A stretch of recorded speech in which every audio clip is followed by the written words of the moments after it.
it's a computer science angle to it. So, I mean, the kind of questions he asks is, okay, if I have a particular quantum system and I have a particular, set of parameters like probability of error, rate, block length, can I design an algorithm that can spit out a good code to meet those parameters? That's kind of broadly the questions. If I understand correctly, that's the question he asks.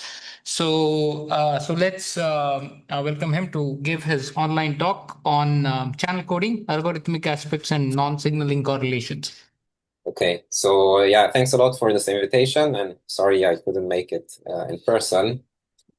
Yes,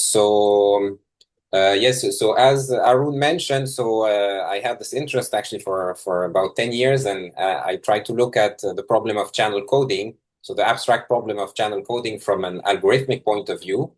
And I think this is related to the main topic, let's say, of this workshop, which is to examine how much entanglement can help in communication. So I'll focus more on that. So I won't talk in this talk. I won't like give too much details on this algorithmic aspects, and I'll try to focus on this aspect of how much does non-signaling correlations help for the task of channel coding. Okay, so this is based on various works, so some very old work on the point-to-point case, and some slightly more recent works with my PhD student, Paul Fermé, or my former PhD student. Okay, good. So let's start. So the main question I want to ask here is, so the abstract problem of channel coding. So I have a noisy channel, so I assume in all this talk that the input and output alphabets are finite. Okay, so I will denote my channel by W. So it has inputs in some alphabet set X and outputs in Y. Okay, and the objective is to communicate some message, which would be in some set that I denote 1 to K. Okay, and the objective is to design a system that maximizes the probability of successfully transmitting the message out. Okay, so yeah, so my task is to construct this encoder and decoding, this encoding and decoding maps that allows me to maximize this probability of success, which is the fact that I is equal to J. Okay, so I guess this is standard for everyone. Okay, and yes, so some piece of notation. So I'll denote P success, so the probability of success for the channel W for sending K messages, the optimal success probability I can achieve at this task. Okay, so now let's try to specify this a bit more mathematically, or actually, yeah, so maybe I don't need to specify it mathematically so much now. So, but first what I will do is, so what do we know about this quantity? So the optimal success probability at sending K messages over W. So one thing that we know is, of course, the seminal result of Shannon, which characterizes when this optimal success probability is either 0 or 1. So in particular, I look at a specific regime, the standard regime in Shannon theory, which is to say that I look at n independent copies of my channel W, so which I denote by W tensor n here. Okay, and I want to determine what is the capacity, or in other words, what is the size of the message set that I can transmit with a probability of success going to 1. Okay, so of course, as n grows, I can send more messages. So the objective is to determine this power. Like, so what is the K such that K to the power n when I want to send K to the power n messages, the probability of success goes to 1. Okay, so Shannon's theorem, it tells me that this quantity has a threshold, right? So if K is below some quantity which is given by the well-known capacity formula, then the probability of success goes to 1, and otherwise the probability of success goes to 0. Okay, so if I try to send more messages than the capacity. Okay, so this is the standard Shannon setting. Here, my objective would be to I will focus on what is the effect of entanglement and non-signaling correlations for this problem, right? So this P success probability in that point-to-point setting, but also more generally, how is it affected if I allow entanglement or non-signaling correlations between the different parties? Okay, so yeah, I mentioned 3 points. So the first point I'm going to focus on is just the simplest point of the point-to-point setting. So one sender and one receiver. And okay, I can already give you the answer of what happens in this case is that in this case, so in the point-to-point setting, you probably all know that the asymptotic capacity is unchanged. So by the way, maybe I didn't stress this enough, is that so the channels that I consider in this talk specifically are all classical channels. So classical input and classical output. Right? And so, of course, in this case, it's only the only question that makes sense is sending classical information. Okay, so the asymptotic capacity is unchanged, but it's possible that there exist some channels for which the probability of success increases. Okay, then we'll see the setting of multiple access channels. And here we'll see that the asymptotic capacity can increase, even for some relatively simple channels. And for the broadcast channels, we'll see, okay, so we'll see that for some class of channels, the asymptotic capacity is unchanged. Okay, so let's get into each one of these. So in order to describe the problem more precisely mathematically, so yeah, let's write this quantity as an optimization problem. So this optimal success probability, I can write it as some maximization over the encoder and decoder. Okay, so I can write it as this optimization problem. And when you write this, you see that this problem as an optimization problem, it's bilinear. So it's linear in the encoder and the decoder. And yeah, so it's not clear whether this is whether you can solve this efficiently or not. But it happens to be that this is not efficient, and this is an NP-hard problem. Okay, so actually, yeah, you can if you want to write it in a more combinatorial way, you can rewrite it as the optimization over some code, over some subset of the inputs of this is, you can recognize the expression for the maximum likelihood decoder. Okay, so you can see this as some combinatorial optimization problem, and it's very related to a problem about maximum coverage, if you're familiar with this. Okay, so even for this problem, we know exactly what is the optimal approximation ratio we can achieve efficiently. Okay, so but I said I won't focus on the algorithmic aspect so much here, but more on what is the effect of entanglement or non-signaling correlations. So if I try to share entanglement between the encoder and the decoder, what does at least the expression become? So the expression becomes looks as follows. So now my encoding is I map my message to like a classical input and a state, right? So I perform. So sorry. So I have a shared state psi, okay, which lives on the tensor product Hilbert space of the encoder and decoder. And on Alice's side, I'm doing a POVM, which is indexed by the message I would like to encode, okay, and symmetrically on Bob's side, on the decoder side. Okay, so I can write it like this. So again, from a computational angle, this looks like a quite hard question. It's not even clear whether it's decidable because I optimize over all possible Hilbert spaces. And I can write it, if you want, as some polynomial optimization problem, but now it's in some non-commuting variables. And so in this non-commutative setting, you actually optimize over the Hilbert space as well. Okay, so that's the entanglement setting. So as you see from a computational point of view, this looks a little bit difficult to handle. So that motivates the introduction of this idea of non-signaling correlation. And to relax the problem a little bit, to make it a bit more tractable, to say that, okay, so what the encoder and decoder share instead is not entanglement, because this is hard to handle, but they will share some box, okay, which satisfies some non-signaling conditions.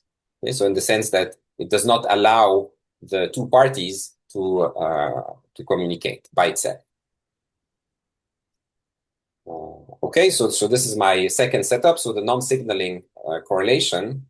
So I should use my keyboard instead, right? So here, what is the setup? So again, same thing. So I have my channel. I want to construct an encoder and decoder, and now what I want to use is this box, which I denote by P.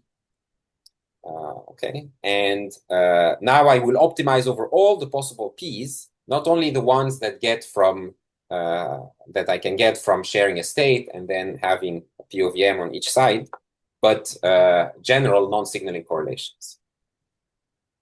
Okay, and so you see the thing to see here is that this becomes now a linear program. Okay, so this can be solved efficiently because my only variable is P, and P is only subject to some linear constraints.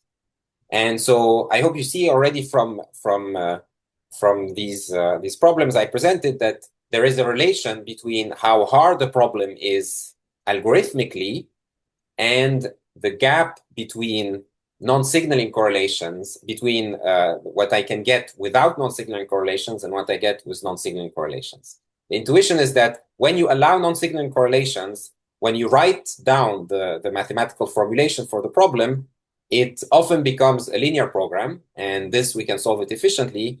And often the problem that you write without any assistance is a hard combinatorial optimization problem. And so how much non-signaling correlations can help is closely related to how hard the problem is. And this will be Omar, any questions? Because it's an online talk and he doesn't know if you're interacting, and just want to pause if there are any questions. Sure. I have one question. So if you go back to your slide on the channel coding, just the classical, I want to start with the first question. So if you take a perfect channel, or rather a noiseless channel, you know, the Erdos result, you know, the perfect channel, it's a you want zero error. Will you be able to solve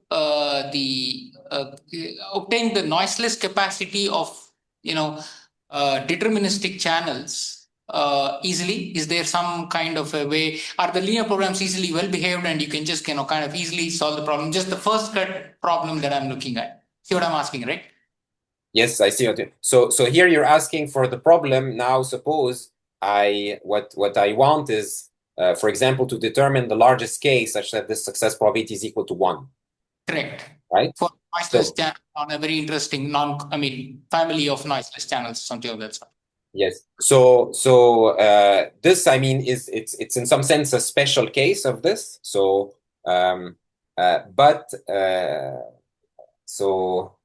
maybe let me just.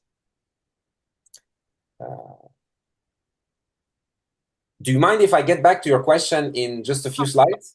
No, go ahead. No problem. I think it will make it clear in a few slides the distinction. But yes, so this is a special case, right? So I can consider like when is the success probability equal to 1? So this is the zero error Shannon theory, sometimes it's called, or so. Okay, so but here I rewrote the sort of general problem, and I want to just compare these different success probabilities, right? So the one with no assistance, the one with entanglement, so I put a star, and the one with non-signaling correlations. And my objective is to just understand the relation between these different things for different channels. And yeah, so okay, for those who are who like to study non-local games, it's easy to see that this you can think of this problem of channel coding as some kind of non-local game. But maybe for this audience, this is not that insightful, so let me skip it.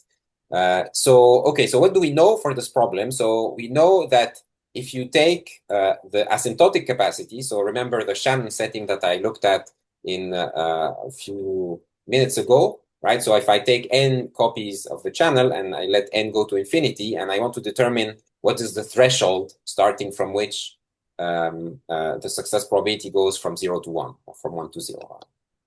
Okay, so it turns out that it's exactly the same threshold, right? So in the sense that the capacity is exactly the same. Okay, and this is even a result known for a long time, and we know even more precise versions of that. Okay, so in general, non-signaling correlations is not helpful for the asymptotic capacity in this point-to-point setting, but it turns out that there are some channels for which the success probability changes. So it's not like, okay, so from here you could think that maybe the success probability is always equal, so the entanglement is never helpful, but it turns, or non-signaling correlations is never helpful, but it turns out that it is helpful for some channels. Okay, so in particular, there's this simple channel and this paper that even did an experiment out of it, where you can see that with entanglement you can slightly improve your success probability.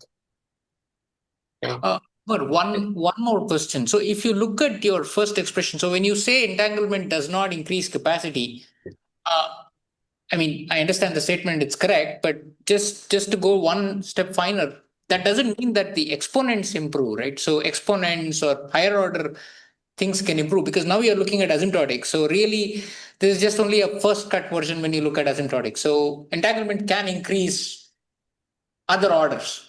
Yes, indeed, yes. So it turns out that if you look at it in terms of when you do the expansion of the capacity with n and look at the second order term, turns out that the second order term also does not change. Okay. Right. So this you can also show, but yeah, it doesn't mean that in all settings it will be equal. It will be the same. And actually, I think if I remember correctly, but yeah, I need to double check that. I think if you look at the zero error capacity, then non-signaling correlations and even entanglement can help. Yes, that is right? true. So it's really in this specific settings. Good. Okay, so yeah, actually this was the starting point of my interest in how much entanglement helps, is to see, okay, so this example, it's a nice example, but to what extent can there be a large gap between to what extent can entanglement or non-signaling correlations help in terms of improving the success probability? Okay, and so this brings to this first result of this old paper. It's the following. It's to say, okay, so maybe because yeah, I guess I'm running a bit out of time. So let's think of L as equal to K for the statement. Okay, so L is equal to K here. So it turns out that, of course, the success probability without anything is smaller, without any assistant is smaller than the success probability with non-signaling assistance. But it turns out that it cannot be too much smaller, right? So in the sense that it can be smaller by at most a factor of 1 minus 1 over E. So yeah, it's written here.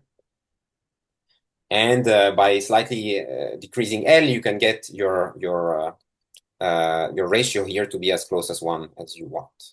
Okay, so this allows you to show some properties on the relation between the error exponents, as you were mentioning, and in particular, it allows you to get as an easy consequence the fact that the capacity does not change, the asymptotic capacity does not change.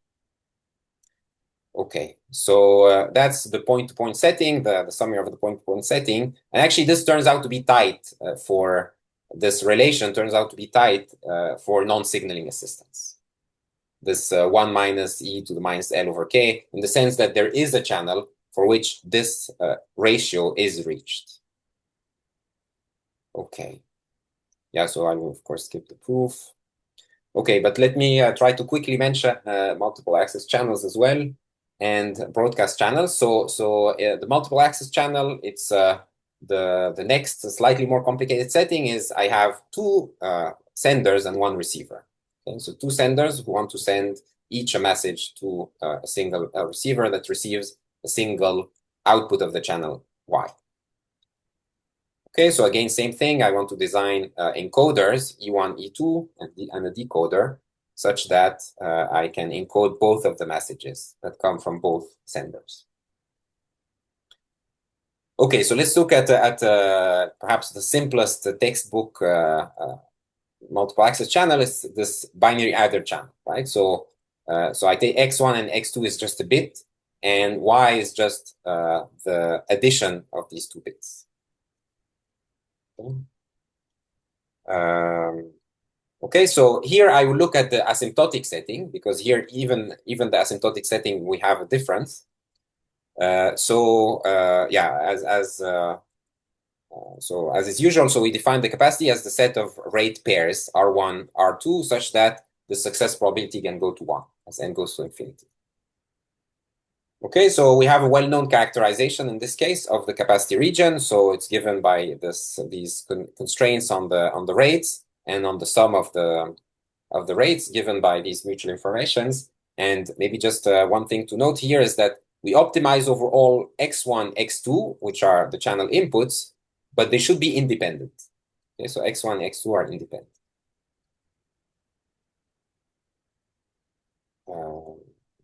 Okay, so now this is the standard setting without any non-signaling assistance. Now let me consider non-signaling assistance. So as you see now, there's more parties, so there's more possibilities. There's various different possibilities that of non-signaling assistance.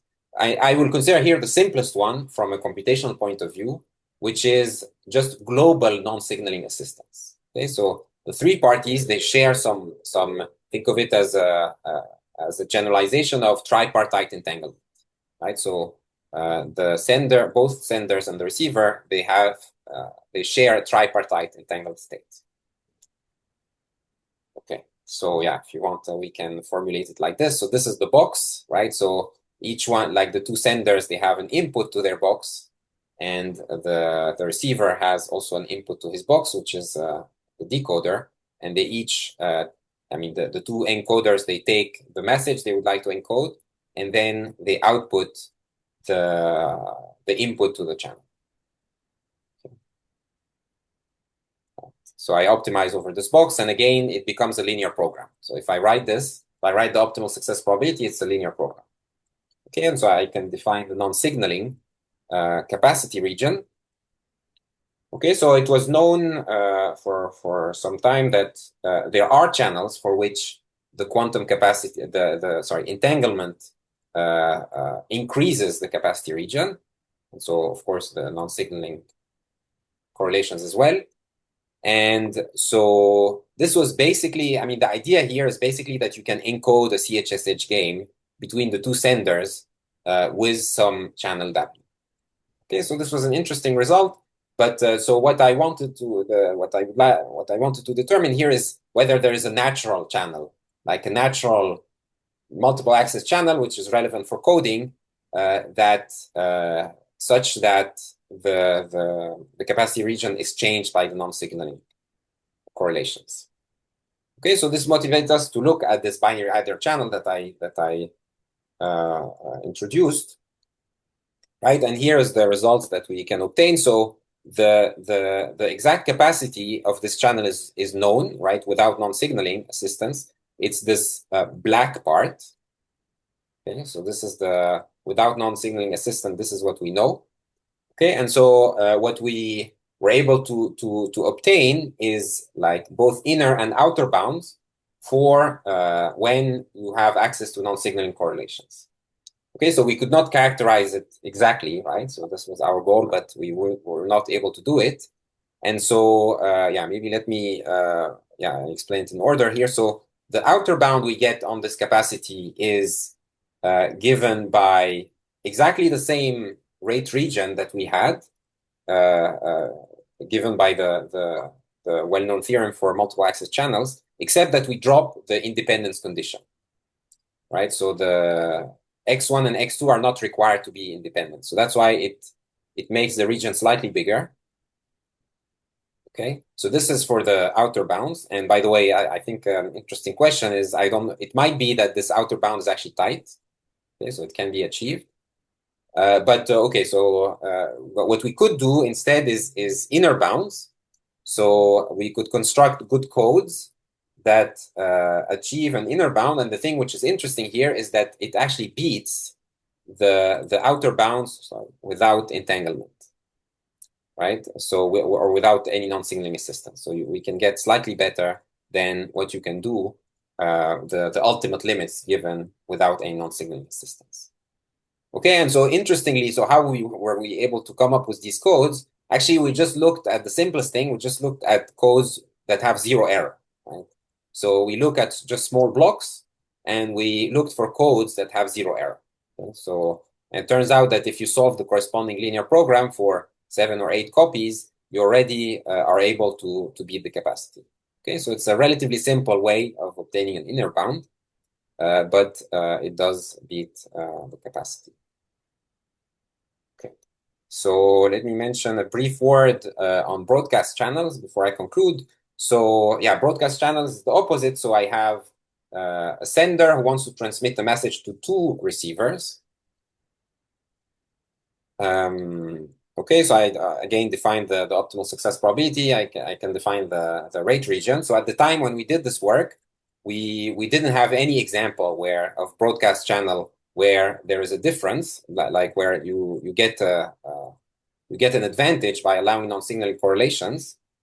And the result that we could show is that for deterministic broadcast channels, the capacity is the same. But since then, actually, and actually quite recently, in a very nice paper from this year, this group determined a natural class of broadcast channels for which we do get an advantage with non-signaling. And it's even actually a natural class. It's not like you try to construct a channel to embed any game, but it's relatively natural channels. Okay, so let me conclude.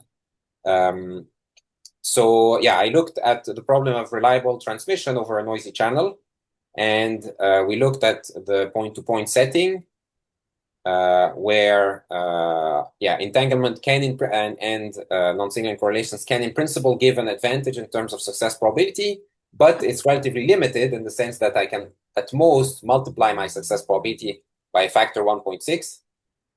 This 1 over 1 minus 1 over e, and the capacity is unchanged. However, we saw that for multiple access channels, the non-signaling and even also entanglement can help in improve the rate significantly. Okay, so I can mention the algorithmic angle that motivates this for me is that for the point-to-point channels, the problem is relatively simple. So it's NP hard to compute it exactly, but it's easy to approximate within a factor 1 minus 1 over e. Okay, and this explains where this 1 minus 1 over e comes from. And by the way, maybe sorry, I forgot to get back to Aaron's question. So, and maybe now this is a good time to get to it. Is that so? Yeah, you can ask about now not to approximate the success probability, but rather let's say I fix the success probability to be equal to 1, and I would like to get what is the largest code. Okay. This problem actually happens to be very hard. Now this is it's an independent set problem, and independent set is extremely hard algorithmically. It's very hard to approximate. So yes, this other side where you look at where you look at, or in other words, if you try to look at the error probability instead of the success probability and try to look for an approximation algorithm, then this is a very hard problem. Okay, so it was crucial to get this 1 minus 1 over e to look at the success probability and not the error probability. Okay, in terms of multiple access channels, it turns out one can encode problems that are very hard to approximate, and this also explains the fact that we have big gaps, right? That we can construct like settings where non-signaling correlations help. For broadcast channels, I actually don't know. From an algorithmic angle, we were not able either to show NP hardness or to give algorithms. So this remains an open problem. Okay. Okay. So let me just I finish just 30 seconds. I finish with The one open question is that, so is there an entanglement advantage for the binary adder channel? And can we characterize the achievability region for non-signaling correlations, either for multiple access channels or for broadcast channels? And I will stop here. Thank you. We should applaud the speaker and then questions. Yeah, please. Yeah, perhaps mainly I have comments. So first, when you talk about the multiple access channel, you cite Leditsky there. So perhaps you should also cite Yannis there, since he's doing it in parallel and he's organizing. So also, I have a paper together with Uzi about the MAC and when the two senders are entangled.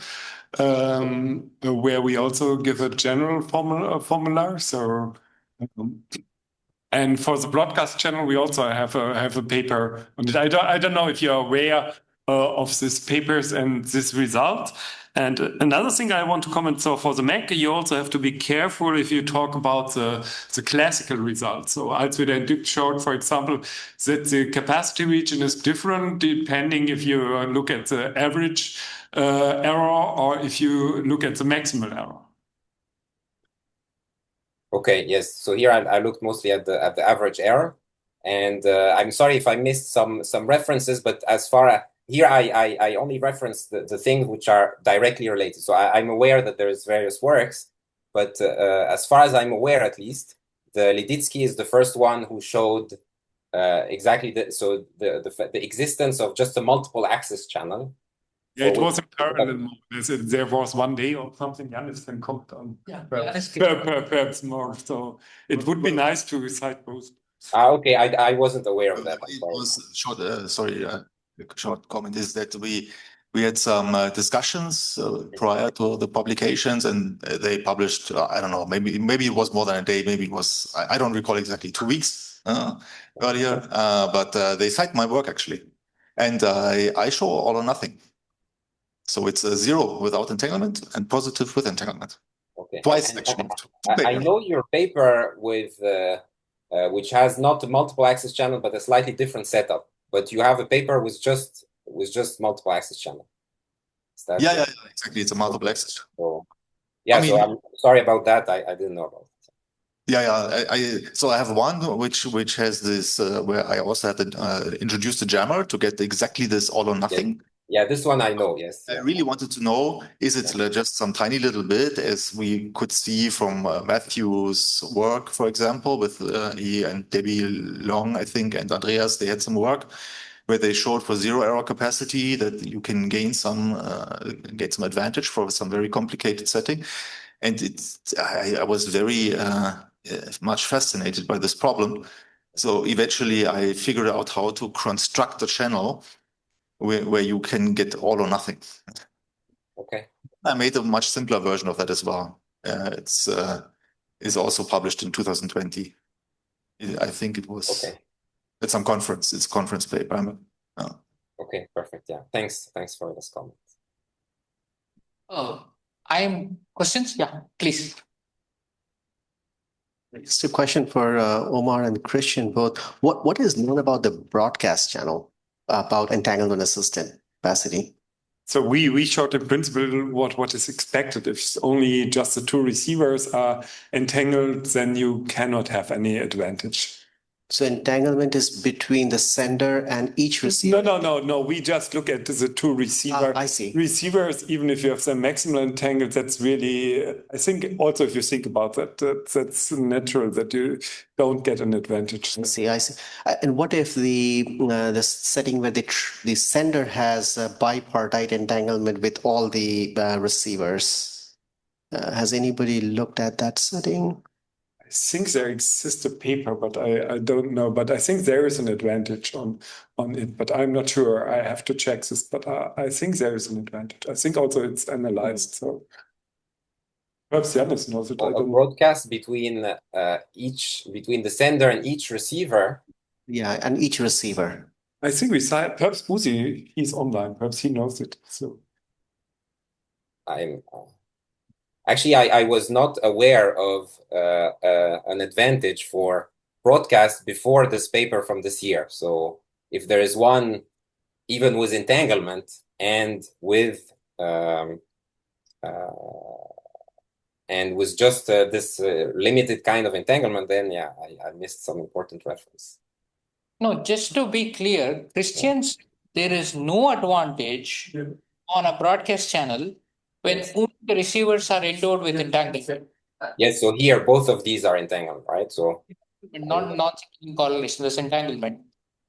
And if I look at Omar's statement at the end, I mean, the statement that he's written, it says there exists natural broadcast channel for which CW is not equal to CNSW. yes.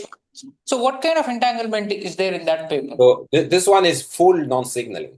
It's even non-signaling. It's not entanglement. The Yav-Zafar paper. Sorry? The Yav-Zafar paper. The Yao Jafar. Yes, exactly. But that's surprising because just give it to the receivers, it doesn't help. We know point to point it doesn't, but well, I can't extend things I know, but still it's interesting. Yeah, I think it's interesting. Yes, actually, my intuition was that for broadcast channels, this non-signaling correlations would not help. So that's why I think this paper actually is quite nice. This Yao Jafar paper. It shows that actually and even the example is not too complicated. It shows that actually it does help. So. Well, you have a lot of questions, so I will say It's just a comment that one of the papers that I presented in Beyond the Farzin here, by the way, Omar. One of the papers that I presented in Beyond, the idea was we have obtained STP bonds for all the situations, no signaling between the receivers, no signaling between the sender and receivers, but we have not done simulation to see there is any advantage. But actually, that's for quantum communication, not classical communication. Okay. And one last point about what you mentioned, you also mentioned it's a very natural broadcast channel. One doesn't need to cook up something. So can you qualify that statement? I mean, what did you mean actually by that? Because Jan has been looking for multiple access channels that one really sees, not in the textbook, but really sees for which entanglement helps. And so we are curious. So this I'm not an expert to evaluate this. I'm just quoting their statements. They say that it happens naturally in some communication setting, but I'm far from an expert in communication. So, and I don't know much about the setting. So but it's their statement. I'm just translating their statement, just saying that they say that it's a natural setup. So I believe them there. Okay, thank you.